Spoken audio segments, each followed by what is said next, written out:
On my birthday, my grandfather came to visit me. "Did you like the car I sent you last year?" he asked. I replied, "What car?" I hadn't received anything. My grandfather turned to look at my parents, whose faces had turned pale, and chaos broke loose. "My name is Ryan Thompson, and for as long as I can remember, I have always been the least favorite child in my family. It's not something you can ignore, even if you try to act strong. My parents, Susan and David Thompson, always had a favorite, my younger brother, Ethan Thompson. He was the sun that lit up their lives. While I was like a shadow, they barely noticed. I'm not exaggerating when I say that since I was little, everything good was for Ethan Thompson. The best toys, the nicest clothes, the words of encouragement, the warm smiles, it was all for him. I, on the other hand, received the leftovers if there were any. I grew up in a house where comparisons were a daily occurrence. Look at Ethan Thompson. So smart, so charismatic. My mother would say, while I barely received a, "You should try harder," too. Ryan Thompson. My father was no better. He was always busy praising Ethan Thompson for anything from a mediocre drawing to an average grade in school. I, on the other hand, could get perfect grades or win a school competition, and the only thing I would get was a good but don't get complacent. It was as if my existence was an inconvenience to them. Despite that, I was never one to give up. When I finished high school, my parents made it clear that there was no money for me to go to college. "We can't afford everything. Ryan Thompson. Ethan Thompson needs more support. He has a brilliant future," my mother once told me, with that cold look she always reserved for me. So at 18, I started working at a shopping mall. It was a simple job, the kind that requires no experience. I worked in a clothing store, folded shirts, organized shelves, and smiled at customers even when I was exhausted. The pay wasn't great, but it was enough for the basics: food, some clothes, and an occasional outing with my friends. It was my way of holding my head high, of proving to myself that I didn't need my parents' approval to get ahead. Meanwhile, Ethan Thompson didn't work. He didn't even try. My parents justified it by saying he was finding his path, or that he was too young to worry about those things. At 20 years old, the only thing he did was spend the day at home, playing video games or going out with his friends, always with money that he mysteriously never lacked. I, on the other hand, would come home exhausted from work, my hands covered in calluses, and my head full of worries, only to hear the derogatory comments from my family. "I don't know how you're still at that mediocre job, Ryan Thompson," Ethan Thompson would tell me with a mocking smile as he tried on a new jacket my parents had bought him. "You should aim higher, don't you think?" My mother would nod in agreement, and my father wouldn't even look up from his newspaper. It was as if my effort was worthless to them. What kept my family afloat was not my parents' work because, to be honest, they didn't work either. A couple of years ago, they both lost their jobs. My mother said it was because of the economic crisis, and my father blamed bad luck, but the truth is, I never saw them make an effort to find something new. The reason we weren't out on the street was my grandfather, Thomas Reed. He lived in another country, and since he retired, he had a generous pension and savings that seemed endless. Every month he sent money to cover the household bills, the rent, utilities, food, everything. He even paid for Ethan Thompson's whims like his designer clothes or his expensive outings. My parents handled all of it because, according to them, it was easier that way. I never saw a cent of that money, but I never asked for it either. I've always believed that you should earn your own way. My grandfather, Thomas Reed, was the only person in my life who truly seemed to value me. When I was a child, I spent my summers with him, and those were the best moments of my childhood. He would take me fishing, teach me how to fix things in his workshop, and always tell me, "Ryan Thompson, you have something special. Don't let anyone make you feel like less." He was the only one who made me feel like I was worth something. But 3 years ago, he moved to another country, and I hadn't seen him since. We spoke on the phone from time to time, but the distance limited our relationship to those short calls. Still, I knew I was his favorite grandson, even though he never said it in those words. It was something you Could feel in his voice, in the way he took an interest in me. The day of my 23rd birthday was not much different from the previous ones. My parents had never been ones to celebrate my birthdays with enthusiasm. When I was little, at most they would give me a small cake and sing happy birthday with the same emotion one sings the national anthem in school out of obligation. But that year, something was different. When I got home after a long shift at the mall, I found a cake on the kitchen table. It wasn't anything special. One of those cheap cakes from the supermarket with cheap frosting that fell apart at the touch. My parents and Ethan Thompson were there and they sang happy birthday with a reluctance that was almost laughable. Happy birthday, Ryan Thompson, my mother said, forcing a smile. My father barely grunted something and Ethan Thompson didn't even look at me.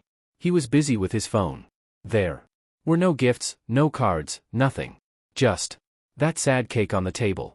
I found it strange that they had even bothered to buy it as it wasn't their style. Then my mother said, "This is from your grandfather, Thomas Reed. He wanted you to have something for your day." I nodded gratefully, though something inside me felt that something was off. Why would my parents, who never cared about me, have organized this? But I didn't dwell on it. I thought maybe my grandfather had specifically asked them to do something for me. That night, I cut the cake and we each had a piece. Nobody said much and the celebration lasted less than 10 minutes. Then, everyone went back to their own thing. Ethan Thompson to his room, my father to the couch to watch TV, and my mother to check her phone. I went to my room, feeling more alone than ever, but I let it go. It was my life, and I was used to it. What did seem strange was what happened next. In the following weeks, I noticed that my parents and Ethan Thompson started to behave differently. Suddenly, they had money. It wasn't just that they paid the bills on time, but they started to indulge in luxuries. My mother bought new clothes from brands she used to say were a waste. My father showed up with an expensive watch and Ethan Thompson, well, Ethan Thompson was more unbearable than ever, showing off a pair of designer sneakers and talking about a trip they were planning. One day, I overheard my mother on the phone talking about a vacation the three of them were going to take. Just us, a little getaway to relax, she said, as if I didn't exist. And so it was. They went on a week-long trip to a beach resort. They didn't even invite me. There's no room, Ryan Thompson. And besides, you have to work, don't you? My father told me with a smile that I couldn't tell if it was cruelty or simple indifference. I stayed home working my shifts at the mall while they posted pictures on social media, smiling as if they were the perfect family. I'm not going to lie, it hurt. But I also wondered where they were getting so much money. My grandfather always sent enough for the bills, but this was different. Was Thomas Reed giving them more? I decided not to think about it too much.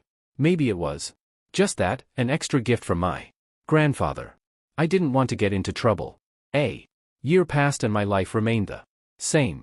The same job at the mall, the same salary that was barely enough, the same mockery from my family. Ethan Thompson still wasn't working, living like a king, thanks to my grandfather's money, while my parents spoiled him as if he were a prince. I on the other hand continue to be the target of their comments. Another year and you're still doing the same thing.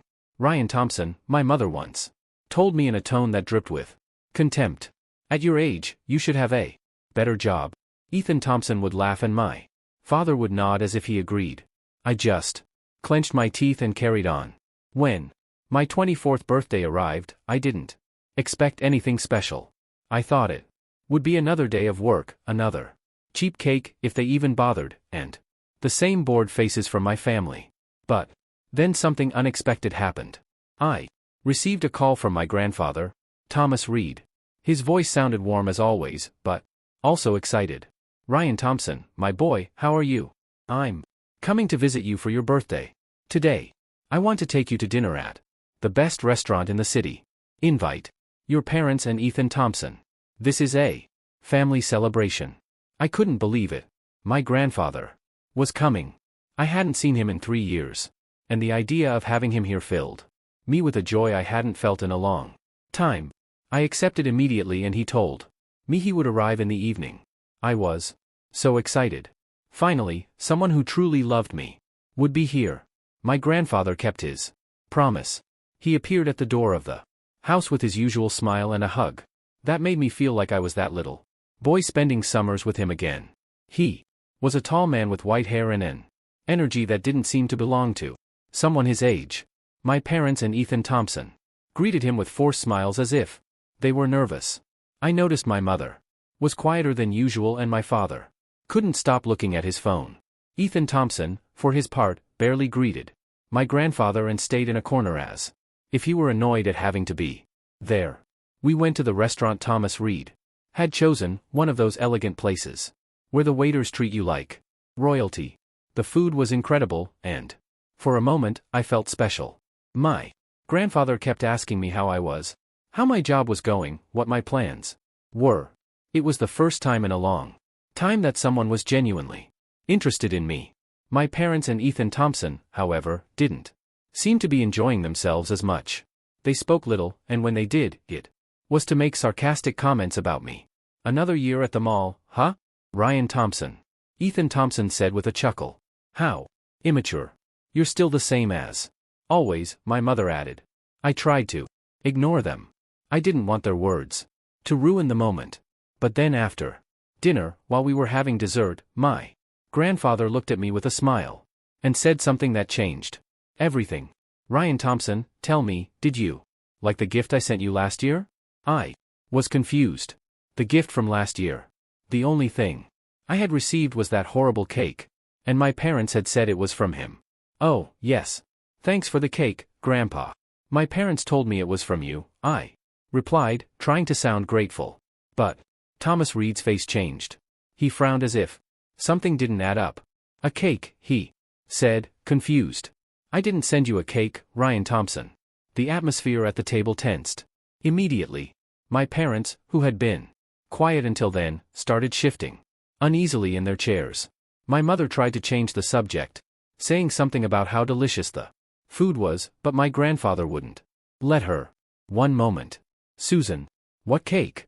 He looked at me and said, Ryan Thompson, didn't you like the car I sent you for your birthday last year? I felt as if the world had stopped. A car? What car? I looked at my grandfather, completely lost. What car? I didn't receive any car, Grandpa. Just the cake that my parents said was from you. At that moment, I saw my mother's face turn pale and my father drop his fork on his plate. Ethan Thompson, who always had something to say, was silent, staring at the floor.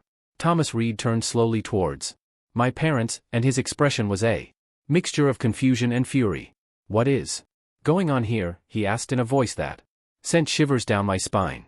I gave you a car for Ryan Thompson, a sports car to be his birthday present. Where is that car? My parents began to stammer. My mother said something about a possible misunderstanding, and my father tried to blame the shipping company, saying, maybe it never arrived. But my grandfather was not stupid. He slammed his hand on the table, making the glasses tremble. You tell me right now, what happened to that car, or there will be consequences, he shouted. The restaurant fell silent. The other diners were looking at us, but I didn't care. I was in shock. A car. My grandfather had sent me a sports car, and I hadn't received it. I looked at my parents, waiting for an explanation, but what came next was worse than I could have imagined. Between mumbles and excuses, my mother finally confessed. We sold it, she said almost in a whisper. We needed the money, Thomas Reed. Things were tough. My father interrupted her, trying to justify himself. It was for the good of the family. We couldn't afford to maintain such an expensive car, and Ethan Thompson needed things. That's when I lost control. Ethan Thompson needed things. I shouted, unable to contain myself. And what about me? I don't matter. Why is it always him? My grandfather said nothing for a moment, just looked at them with a fury I had never seen in him.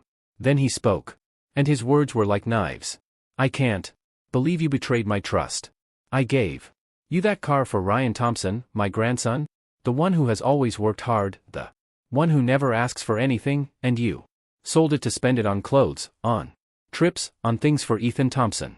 Seriously, my parents tried to apologize, saying they wouldn't do it again, that it was a mistake. Ethan Thompson, for the first time, looked scared. But my grandfather didn't want to hear anymore. Not one more cent, he said, standing up from the table. It's over. Pay this bill yourselves. Then he looked at me and said, Ryan Thompson, let's go. We left the restaurant and my grandfather took me to his car. As he drove, he told me the whole truth. For years, he had been sending money for me, not just for the house. He transferred the money to my parents because he trusted them. But now, he realized they had kept it all. The sports car wasn't the only thing. He had sent money so I could study, so I could have things that would help me get ahead. But my parents had used it for themselves and for Ethan Thompson. I realized a long time ago how they treated you, Ryan Thompson, he said, the teasing, the way they made you feel less. But this is the last straw. I was in shock, not just because of the car, but because of everything my grandfather had tried to do for me. I felt betrayed, but also relieved. Finally, someone saw the truth. Then, Thomas Reed looked at me and said, You're not going to stay here with them. Come with me. I live in a country where you will have opportunities. I'll help you start over. I didn't think twice. I accepted. A week later, I was on a plane with my grandfather heading towards a new life. When I arrived at his house, I was blown away. It was a huge house with a garage full of sports cars. Pick one, he said, smiling. The one they stole from you is gone, but these are yours. I chose a bright red car like something out of a movie. It was more than I had ever dreamed of. With my grandfather's help, I got a job at a major company. It wasn't just any job. It was a well-paying position with opportunities for growth. For the first time in my life, I felt like I was worth something. My grandfather was proud and so was I. A few months later, my phone started ringing. It was my parents and Ethan Thompson. I didn't answer the first call or the second. For weeks, my phone was filled with messages and calls. I ignored them. All because honestly, I didn't want to hear from them. After what they had done, selling the car my grandfather had given me, using the money he sent for me on their own luxuries, mocking me for years, I felt no obligation to answer them. But one night, after a long day at work, curiosity got the better of me. I decided to answer just to see how far their audacity would go. Ryan Thompson, is that you? My mother said on the other end of the line.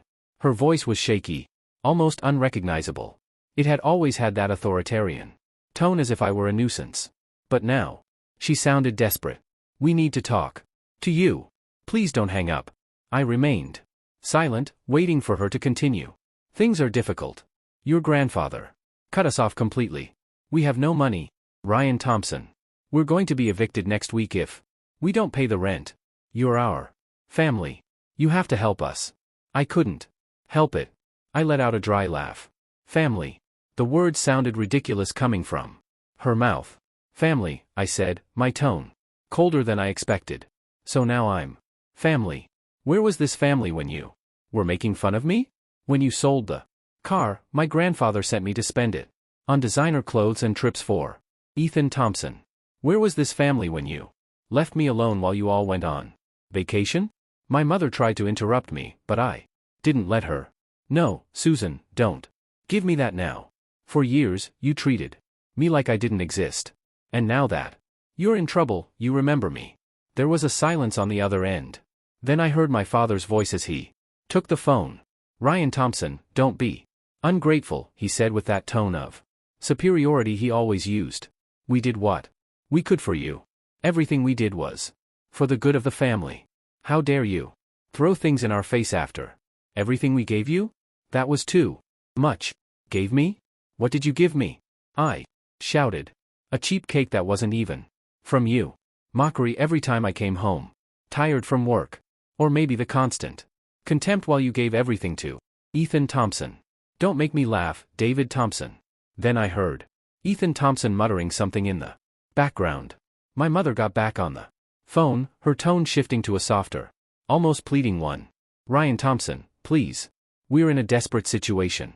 Ethan Thompson is looking for a job, but it's Not easy. We have nothing and your grandfather won't answer our calls. You have a good job now. We found out you're at a major company. Just a little help, please. We're your family. The word family. Again. Every time they said it, I felt a mixture of rage and disgust. You know what? I said, restraining the urge to scream. If you need help, ask Ethan Thompson. He was the favorite, right? The one who always had everything. Let him get you out of this now. I hung up without waiting for a response. My heart was pounding, but it wasn't just rage. It was a kind of relief, as if I had finally said what I had been holding back for years. Weeks later, my grandfather told me they had been evicted. They were living in a small place, barely surviving. Ethan Thompson, who had never worked a day in his life, now had to fend for himself.